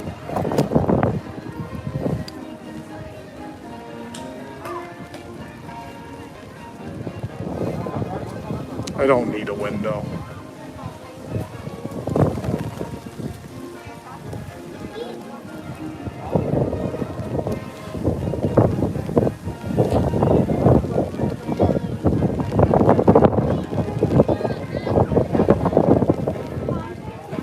What would mine even be, like Main Street Gazette or Main Street Gossip Gazette or something like that?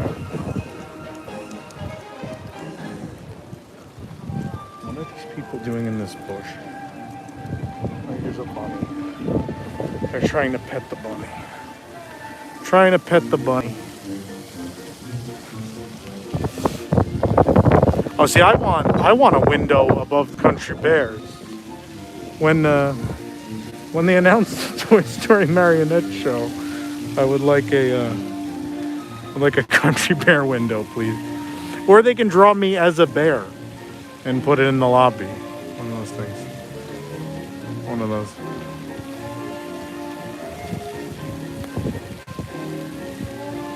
All right, folks, so I think we've concluded our little history walk. I hope you enjoyed. Tail Finder, it's a good one too.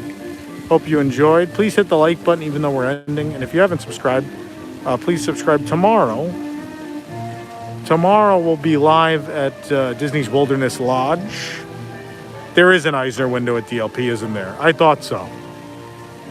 I was almost certain I had seen it there. But again, they start to get all jumbled. They've seen so many main streets. I forget which ones are where. They're all so similar.